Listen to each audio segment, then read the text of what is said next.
হত্যার ঘটনার দিকে নজর রাখতে হবে। আসলে এটা খুন নাকি আত্মহত্যা এই নিয়েই দ্বন্দ্ব ছিল। ঘোলার হোটেল, সেখানে যুবকের মৃত্যু ঘিরে রহস্য পুলিশের জালে। প্রেমিকা, জানা গিয়েছে যুবকের সঙ্গে তরুণীর সম্পর্কে টানাপোড়েন চলছিল, আর রবিবার হোটেলের ঘরে দুজনের মধ্যে ঝামেলা হয়। এরপর সোমবার সকালে যুবকের দেহ উদ্ধার হয়। হোটেলের ঘর থেকে পাওয়া গিয়েছে শক্তিবর্ধক ট্যাবলেট, কন্ডম, মদের বোতল এবং গাঁজার কলকে।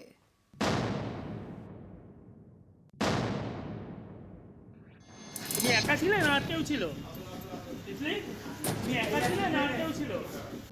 সোদপুরের ঘোলার হোটেল,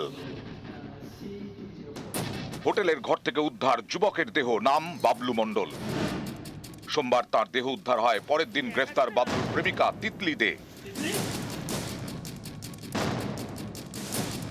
বাবলু ও তিতলি হোটেলের যে ঘরে ছিলেন সেখান থেকে মিলেছে শক্তিবর্ধক ট্যাবলেট, কন্ডম, মদের বোতল এবং গাঁজার কলকে।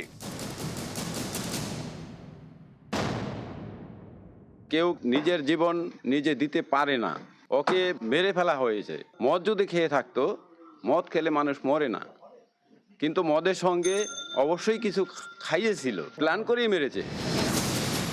উত্তর 24 পরগনার বারাকপুরের নোনাচন্দন পুকুরের বাসিন্দা বাবলু মণ্ডল, বয়স 25, আর বারাকপুরেরই চককাঠালিয়ায় বাড়ি। বছর 19-এর তিতলিদের।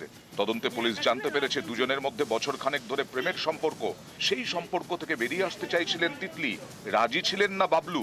এই পরিস্থিতিতে রবিবার দুপুরে ঘোলার মুড়াগাছার হোটেলে ঢোকেন দুজন। তিতলির দাবি, রাতে হোটেলের ঘরে বাবলুর সঙ্গে বচসা হয়। কিছুক্ষণ পর দুজনেই শুয়ে পড়েন। সকালে উঠে দেখেন বাবলু মৃত। সকাল সকাল হোটেল ছাড়েন তিতলি। হোটেলের চেক আউট টাইম সকাল 11টা।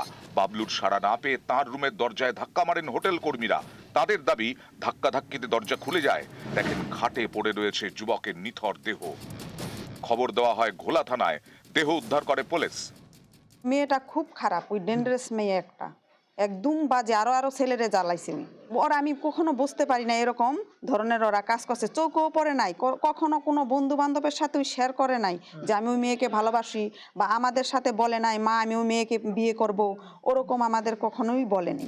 তুমি একা ছিলে না? মঙ্গলবার গ্রেফতার করা হয় বাবলুর প্রেমিকা তিতলিকে। কিন্তু বাবলুর মৃত্যু হলো কিভাবে? এটা খুন নাকি আত্মহত্যা? তৈরি হয়েছে রহস্য। নিউজ 18 বাংলা।